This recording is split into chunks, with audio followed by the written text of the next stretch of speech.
And hello and welcome to Arts and Entertainment. I'm Deborah Gilbert, your host, and as always, thanks so much for being here. I hope you enjoy the show. Well, I have the pleasure of having a repeat guest. Her name is Elaine Godowski, the president of the George Flynn Classical Concerts. And I wanted to get that right so I don't miss a beat. So Elaine, thanks so much for being here. It's a pleasure. It's so nice to have you back. Thanks Thank for coming back. I appreciate it. Well, I know the viewer will love it. Good, great. So why don't we talk about you first, as we talked a little bit before the show. Tell us about yourself. Give us your background. Well, I was raised in Queens, New York. My dad was a New York City patrolman, detective as well, sergeant. And my mother worked in a factory, made some wonderful clothes, made some clothes for me. I went to Pratt Institute. I'm an artist. I do a ceramic sculpture, very large ceramic sculpture, which I've done for 30 years. And I'm also was married, who is now deceased, to a musician named Leopold Godowski. And just enjoyed music because of him, basically, and classical music. So we met in New York, walking our dogs in Riverside Park, which was kind of fun. And soon we decided to leave New York and come to Clinton, because we found this lovely little stone house. And that was in 1969, and I still live there in that house. Okay. And we have a daughter. We had Leela, who is a wonderful artist. She was at film school as well as a handbag designer. She has her own business called Night God of Sky. And she also the Fashion Slayer, so she's on Facebook. She's a terrific gal. So in 1992, I was asked by Ernie Burnham to be part of a music foundation. And that was, George Flynn had decided that he wanted to leave money to the town to start this foundation. So I said, of course, I would be very happy to. And that was in 1992. So in 1997, he passed away. During that whole period of time, and during my married life, I was part of and my husband was a nephew of George and Ira Gershwin. His mother was George and Ira's sister, Frankie, who was a terrific singer, dancer, as well as a wonderful painter. So he was a trustee of that estate, and we did a lot of traveling. We went to see a lot of shows. We went to see Porgy and Bess. I've seen Porgy and Bess like 50 times. I was able to meet Ira Gershwin and spend some time with him. And he was a very lovely, sweet man. And met his wife, Lee, who was a very smart, challenging lady. And when they passed, they didn't have any children, so they decided to leave some money to the Library of Congress. And for years, the Library of Congress has had a Gershwin Award. And this past March 1st, I went to the latest one, which was honoring Joni Mitchell. And that was broadcast on March 31st on PBS. So people can still see it, I'm sure. But it was all about Joni Mitchell. She received the Gershwin Award. People in the past have received it, like Paul Simon and Paul McCartney, Carole King. Many, many people have received this wonderful award set up by Ira and Lee Gershwin. And the interesting thing about that, being there in Washington, D.C., we were there at 6:30 and gotten our seats. And it took, I guess, about 3.5 hours to shoot. And for a 1.5 hour show that was broadcast. So you have, oh, we have to start this again. We have to do that again. James Taylor, you have to do that song again. So it was really interesting to see how that's done. We saw a lot of politicians, we saw a lot of artists, and naturally seeing Joni Mitchell singing Summertime, which was a highlight. My active life was still going in the 80s. I was actively involved in Clinton. I was on the library board. I was on the Inland Wetlands Commission for 6 years. I wanted to get involved with the towns, and it was very important to do that, to be part of the town of Clinton. And this George Flynn classical concerts has made me very much a part of Clinton. So I feel that, in fact, I was raised and born in New York. I feel very much like a Clintonian. Mm-hmm. Of course. Yes. So this is the 25th year of the Flynn concerts, and it's been outstanding. Tell us about George Flynn himself. He made a decision that he wanted to support music in Clinton for everybody to enjoy? Yes. He was an amateur violinist, and he loved listening to WQXR and all the classics. His particular favorite composer was Chopin, and we decided to, he decided that he wanted to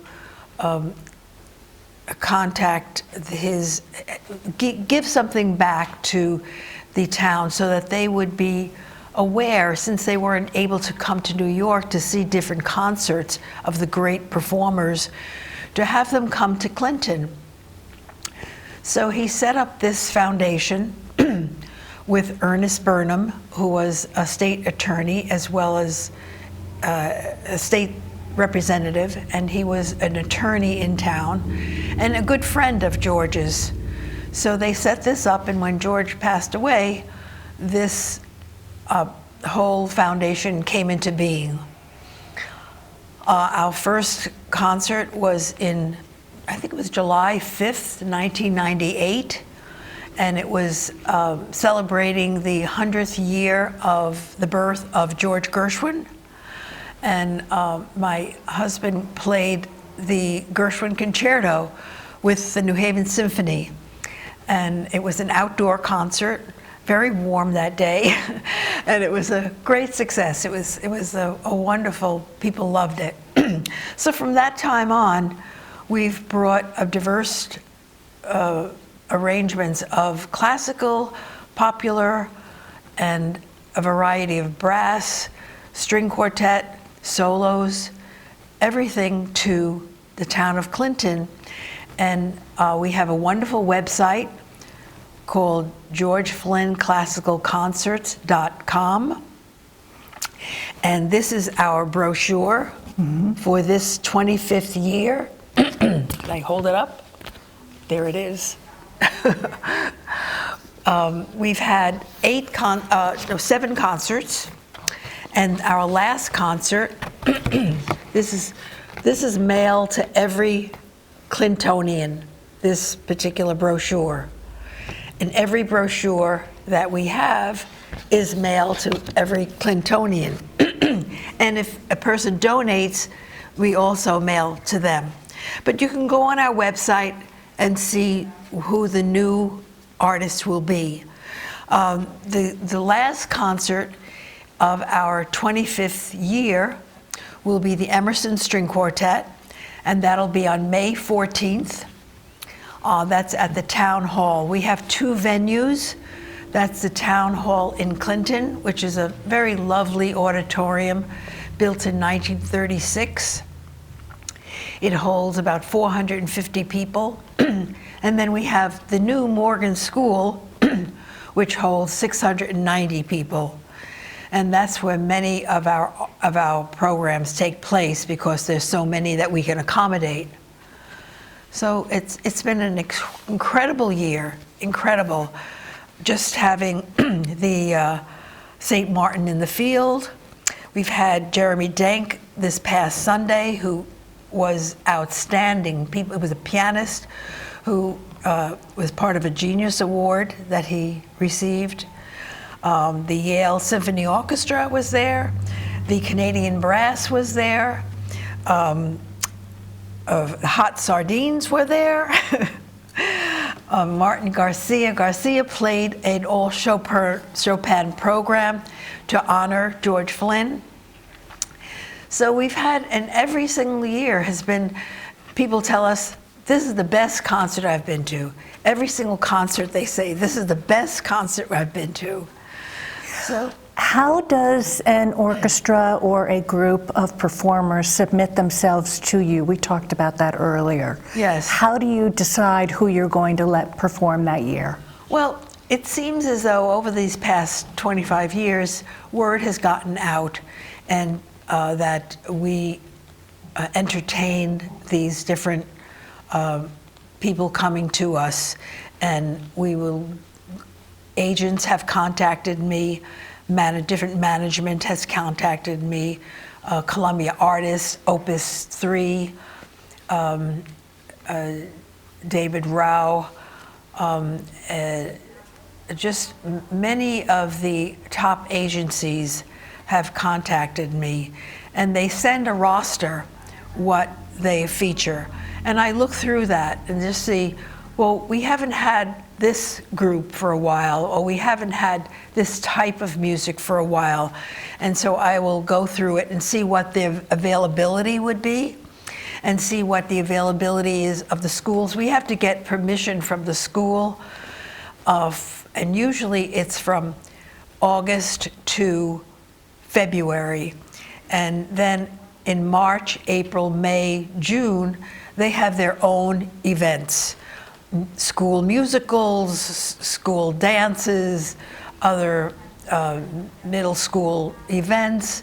So we're limited, and so we have to go to the town hall, which is a smaller venue.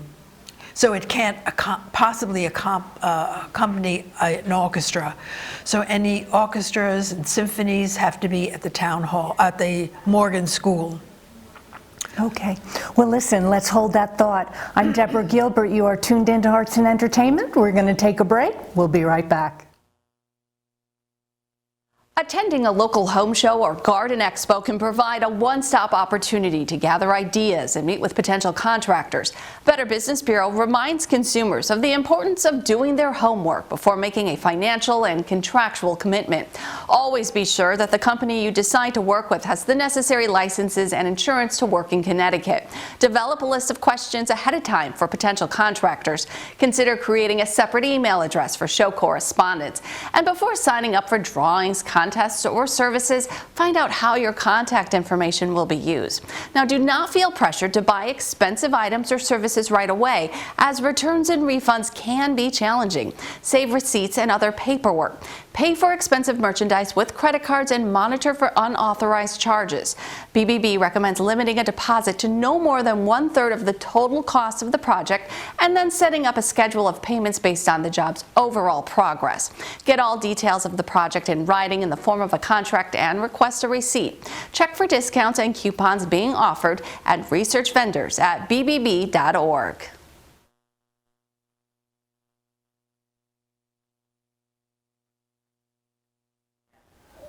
And welcome back to Arts and Entertainment. I'm Deborah Gilbert, your host, and as always, thanks so much for being here.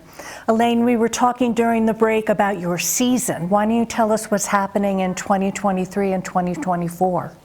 Well, the new season will start in August. Our year goes from July to June.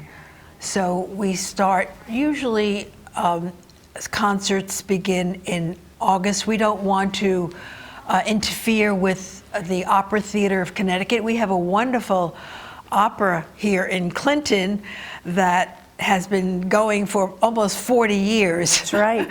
And many people don't know about it. That's right. You know, which is crazy because it's fabulous. They did a Carmen at the High Hopes with horses.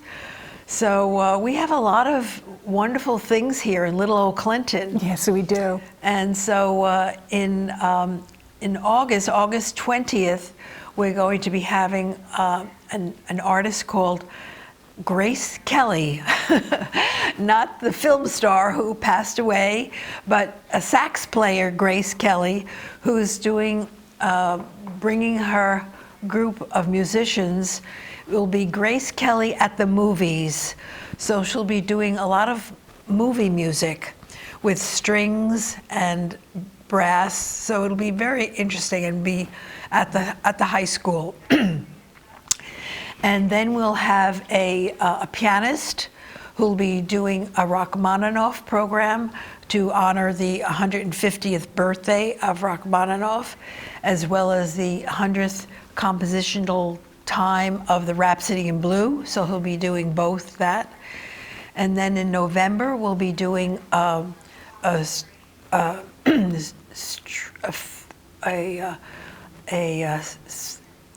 it, a piano quartet, which will be with Wu Han and David Finkel. They're from the Lincoln Center group in New York. And then we'll be doing, we've got a real treat coming in December with the Vienna Boys Choir. Oh, lovely. So but that'll be on a Saturday, because they're on the Sunday, they're going to Carnegie Hall. Oh, my goodness. So we're getting them before Carnegie Hall. And they'll be doing a program there at Town Hall, at our Morgan School on Saturday, December 16th. Then we'll be doing the Yale Percussion Group in February. Then it'll be the, Ukulele Orchestra of Great Britain will be coming in April. Then we'll be doing the Boston Brass. So it'll be a very full schedule for next season. But we will put that onto our website probably in the next month or so. And that's what we got going. I think that what people may not understand is that the tickets are free. Is that Yes. indeed still the truth? Yes, that is the truth. We felt that as a true gift that George Flynn wanted to have, the board made the decision that these tickets, the concert should be free. And so that's what we decided in way early on, 1997. Now, the exposure of the show, thank you, all the viewers, is wide. How does Yes. somebody get to be able to submit themselves to you as an audience member to get that ticket? Well, we have developed a wonderful new website, and it is GeorgeFlynnClassicalConcerts.com. And on that website, you can go in and reserve your tickets. You can also, if you find that you can't come, you can cancel your ticket. Every Clinton resident gets 1 month to secure tickets, up to 4 tickets. Every out-of-town person can secure tickets 2 weeks before the concert. And you can cancel if, as I said, you can't come to that concert, but you can cancel. And they tell you our Morgan School will hold 690 people. The venue at Town Hall will be 450. So it's very easy. Actually, it's much easier than what we had before to do it. Now, you have 25 years under your belt, and probably the viewer is saying, oh my goodness, what does the future look like? Is the future bright? Will you keep going?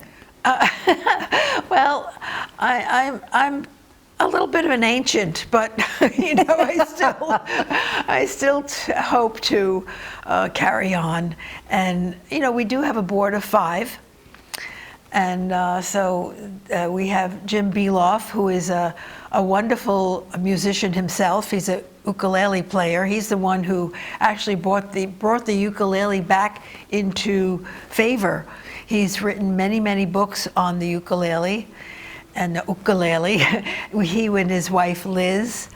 And then we have Mary Kelly Bush, who is our secretary, who's just a lover of music. And then we have Alan Mann, who is the head of the Opera Theater of Connecticut, along with his wife, Kate Ford. So he's been invaluable to us. And then we have Megan Stein, who is the niece of George Flynn. She's a recent appointee. So she's very good with the computer. So she's been helping us with that. So I think that, you know, people are stepping up and will enjoy. They know what we like to do, that we like to make a diverse program, that it's not typically only quote classical. I guess the term for classical, as in the Greek sense, is that classical is always what will survive. So you have Tin Pan Alley. That's classical because it has survived. You have you know, many other forms of music. Gilbert and Sullivan, that's classical because it has survived. You know, Joni Mitchell, all the Beatles, they're classical because they have survived in the Greek sense of the meaning of the word. So I think we are allowed a very big leeway as to what classical music is. Young people, are they coming? Well, we've reached out to the school, and when they can come, they do come. I'm hoping that for like the concert that we have in August with Grace Kelly and the sax player, I think that we will get some young people. It's hard, you know, it's very hard. But we contact the school, and they're very excited about it. Some of the teachers come, but Oh, sure, of course they do. So they said we are helping them. We did an outreach programs that we did in the past, but sometimes a lot of the teachers don't want to participate in that because they feel that they have very little time with the students, and they have to get everything together, so they don't want to sacrifice a day of beautiful music, which I don't understand, but that's what they decided. Have any of the teachers with their students from their own orchestras tried to present themselves to you to perform, or are they only the top echelon of performers that you would accept? Well, we do work with Yale. They have a program where we had just recently the Yale Symphony Orchestra. Now, Right. These kids they're not music majors. They're all science majors. They're mathematical majors. They're majors in engineering. This is a hobby for them. So they take this as just, they're not graduate students. Some of them are, but most of them are undergraduates. But they've been playing ever since they've been children, and they take part in this. We had 96 on the stage. Wonderful. So, and then we're going to be having the Yale Percussion Group, which I believe they're graduate students. And we've had them before. They bring these instruments, and the instruments, they allow people from the audience to come up and explore the instruments, and they love that. The audience loves it. So we did a program with the Guilford School and the Clinton Choral Group, the high school, and that worked out okay. but it was time getting rehearsals and everything was very difficult to get everything coordinated.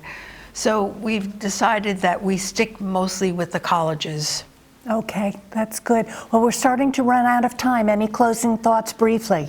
Just come to the most wonderful concerts that you will ever experience, and they're free. They're free. This is it. The last one of the season will be May 14th. Emerson String Quartet will be playing, have been playing for 40 years. This will be the last concert before they retire. So this will be monumental, historical. Well, it sounds wonderful, and I'm so glad that you folks exist. It's fabulous. Thank you. Thank you so much, Deborah. Well, it's so nice to have you. Thank you so much for coming back. Welcome. Pleasure. And you've been tuned in to Arts and Entertainment. I'm Deborah Gilbert, your host. I hope you've enjoyed the show. And in case you'd like to volunteer, please contact me. I'm at artsandentertainment@mail.com. Well, I hope you have a super day today. Thanks again, as always, for tuning in. I'll see you next time.